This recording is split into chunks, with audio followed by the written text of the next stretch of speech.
10h13 pelo horário de Brasília. A gente vai começar a falar sobre a situação lá do Rio Grande do Sul. A gente está acompanhando e tem acompanhado nos últimos dias. São 9 mortos até agora. A gente já tem uma quantidade aí de mais de 20 pessoas que continuam desaparecidas e a chuva já passou aí dos 100 milímetros. É uma chuva muito intensa, um ciclone extratropical que está passando, se a gente for pensar já, de médias históricas já para o mês de junho. E é por isso que a gente conversa agora com o governador do Rio Grande do Sul, Eduardo Leite. Governador, muito boa tarde para o senhor. Obrigada por conversar com a gente aqui na CNN. Obrigado, Muriel. Olá a todos que nos acompanham. Obrigado pela solidariedade a todos que acompanham essa situação no Rio Grande do Sul. Infelizmente, já com 9 mortes confirmadas. Na verdade, foram em alguns municípios até mais de 300 milímetros de chuvas desde a quinta-feira para cá. E isso muito acima da média, portanto, gerando enormes transtornos e 9 pessoas já com mortes confirmadas e, infelizmente, até aqui ainda 22 desaparecidos, né? Ressaltando que o nosso Corpo de Bombeiros e nossa Defesa Civil, com a mobilização da nossa Brigada Militar, já resgataram, tirando das suas casas, levando para abrigos, para alojamentos, mais de 2.300 pessoas em diversos municípios. São 40 municípios, pelo menos, aí que tem situação mais delicada, alguns deles em situação muito crítica, né? Eu estava visitando, junto dos ministros Valdez Góes e Paulo Pimenta, alguns desses municípios. O mais afetado, seguramente, de longe, é o município de Caraá, um município de 8 mil habitantes, a cerca de 80 quilômetros aqui de Porto Alegre, em direção ao litoral norte, onde a gente tem lá, desses 22 desaparecidos, ainda 18 desaparecidos são no município de Caraá, que teve casas que foram totalmente levadas pela enxurrada, pela correnteza de rios que acabaram tomando proporções muito grandes, né, e que levaram casas ribeirinhas inteiras. Governador, eu imagino que o senhor esteja acompanhando muito de perto tudo que está acontecendo por aí nos últimos 2 dias. Eu queria que o senhor detalhasse para a gente qual que é o cenário hoje, no sábado, depois da chuva intensa. Em alguns locais, por exemplo, em Porto Alegre, a gente sabe que já parou de chover. Mas qual que é o cenário, por exemplo, na região mais litorânea, que a gente sabe que está realmente sendo mais afetada nesse momento? A chuva, né, acontece ali especialmente mais forte na quinta-feira. Na noite de quinta-feira começam a dar problemas maiores. Importante salientar que a Defesa Civil emitiu os alertas, né, e junto com as prefeituras foi trabalhando desde cedo para buscar tirar as famílias dos locais mais vulneráveis, mais frágeis, né, do ponto de vista assim, de possibilidade de alagamentos, o que garantiu que muitas pessoas ali fossem salvas. E no dia de ontem ainda choveu bastante ainda na sexta-feira, comprometendo a capacidade até às vezes de fazer o resgate, porque a correnteza dos rios e as condições climáticas adversas não permitiam usar os barcos ou os helicópteros para fazer o resgate de muitas famílias. Então, em alguns municípios, como é o caso de Caraá, ainda existem comunidades inteiras isoladas, sem energia, sem comunicação e sem acesso por conta de as estradas e pontes terem ficado comprometidas, danificadas ou levadas pelo rio. Então, a gente está buscando acessar essas comunidades com os helicópteros ou com os barcos, agora que a chuva parou, né? A gente já não está chovendo, mas como ainda há movimentação dos rios por conta do que choveu, do volume de águas, essa água ainda está descendo da região da Serra, especialmente, pelos rios, o principal deles mais acometido, o Rio dos Sinos e também o Rio Caí. Então, a gente está usando os helicópteros para acessar essas comunidades, fazer resgates de pessoas que precisem, por conta da sua idade, de alguma comorbidade, serem retiradas dessas comunidades mais urgentemente, ou também levar mantimentos para essas famílias. Aliás, quero destacar aqui a imensa solidariedade do povo gaúcho, que milhares de pessoas já levando alimentos, roupas, dando o melhor de si aí, como eu digo, nesse momento de dor, aflora o que há de melhor na humanidade, né? Nas pessoas, para poder acolher e atender as pessoas à volta. Eu aproveito até para perguntar se tem algum canal específico de comunicação aí do governo federal, mas principalmente agora do governo do estado, para poder ter um auxílio aí, para poder auxiliar as pessoas, ou está mais concentrado especificamente nos municípios? O senhor falava que são mais de 40 municípios atingidos. Quem está fazendo essa comunicação para poder auxiliar, para fazer doações, por exemplo, governador? Esse processo é capitaneado especialmente pela nossa Defesa Civil, né? Existem os canais apropriados nas redes e também pelo 199, que é o telefone da Defesa Civil, né? Então a gente tem recebido bastante, não temos problemas emergenciais em termos de mantimentos, também na parceria com o governo federal estão sendo viabilizados milhares de cestas básicas. O momento agora, Muriel, ele é especialmente voltado aí ao resgate, acolhimento e atendimento às famílias que foram acometidas aí, mais afetadas.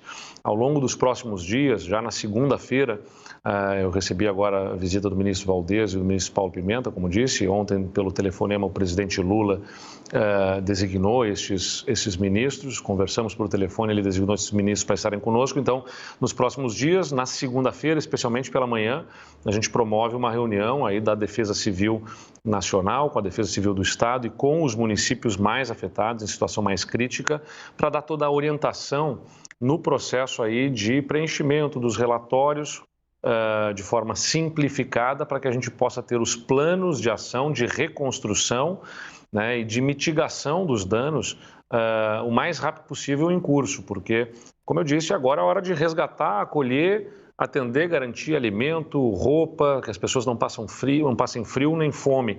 E elas estão abrigadas em CTGs, os nossos centros de tradição gaúcha, em paróquias, né, salões paroquiais, em ginásios esportivos ou em escolas, garantindo abrigo a elas, e a parte física, material, essa a gente se encarrega daqui para frente, agora que a gente consegue começar a fazer o levantamento, e a gente quer o mais rápido possível poder dar o suporte necessário para que essas pessoas resgatem aí a sua dignidade de ter a sua casa arrumada, organizada, em boas condições e bem protegidas. Em alguns municípios, houve casas que foram completamente levadas pela chuva, né?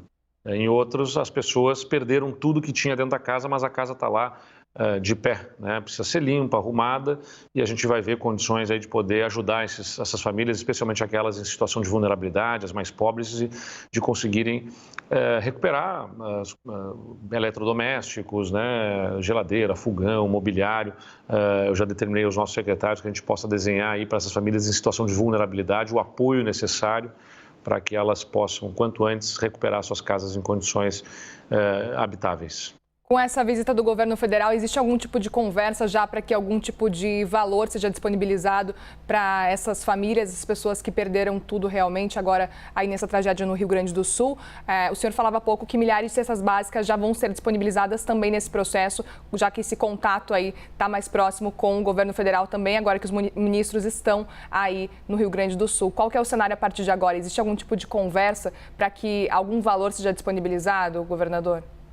Olha, Muriel, o apoio vem de diversas formas, né? Tem apoio de estrutura das forças de segurança nacionais, né? O Ministério da Defesa, as Forças Armadas, com estrutura do Exército, da Força Aérea, da Aeronáutica, acabam ajudando bastante com equipamentos, as cestas básicas e, em termos de valores para a reconstrução, ainda é precipitado afirmar um valor específico, porque esse é um levantamento. Esse valor vem na medida do que é apurado de danos que precisam ser reparados, né? Da reconstrução dessas cidades, pontes que foram levadas, estradas danificadas, casas que foram completamente devastadas. Então, agora vai sendo feito esse levantamento e, mediante os levantamentos que são feitos, são apresentados os planos de ação para o Ministério e aí vão sendo liberados os recursos de acordo com esses planos de ação. Então, não tem um valor fechado ainda,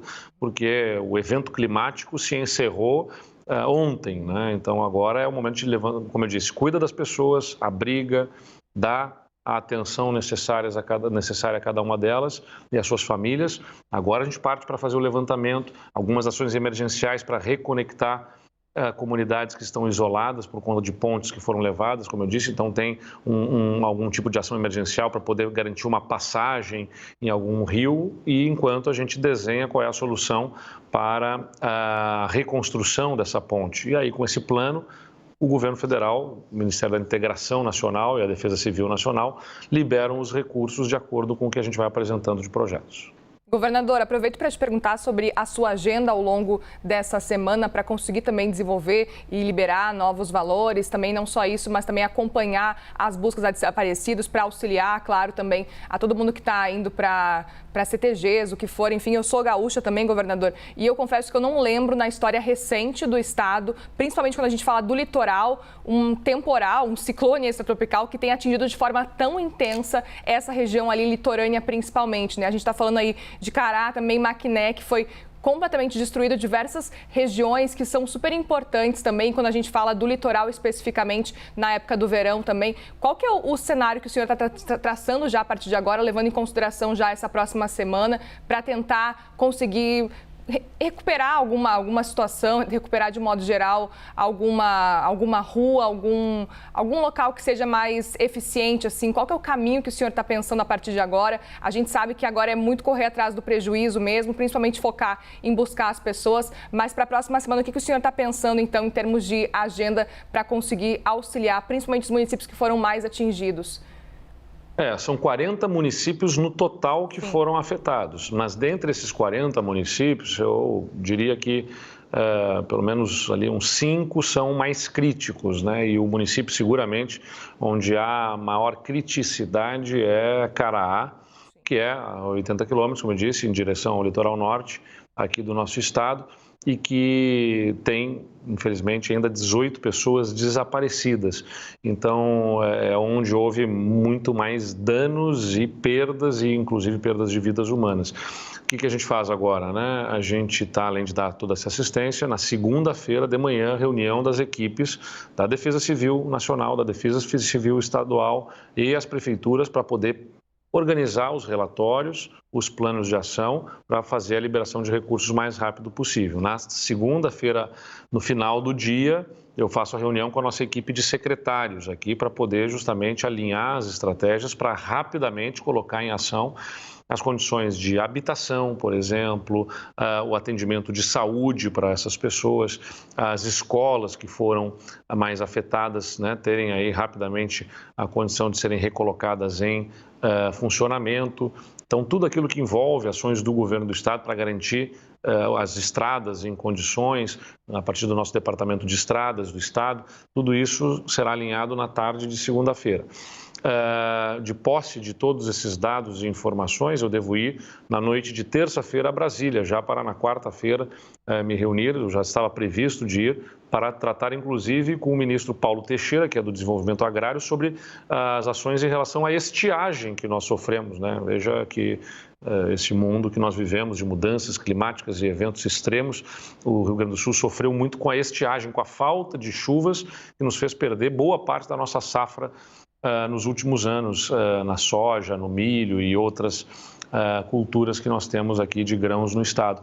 E agora nós estamos aí diante da necessidade de, além de nos reunirmos para enfrentar o problema das estiagens recorrentes, um problema como esse de um evento extremo que nos faz perder vidas humanas e afetam cidades importantes do nosso estado. Então, vou a Brasília para também poder alinhar ainda as estratégias com os relatórios, com o que a gente já tiver de planos, levar a ação o mais rápido possível, a reconstrução desses municípios para dar conforto, carinho e acolhimento aí para todas as famílias que foram afetadas. Governador, muito obrigada por conversar com a gente aqui na CNN Brasil. Um bom trabalho para o senhor por aí. Obrigado mais uma vez pela solidariedade e pela atenção de todos. Obrigada.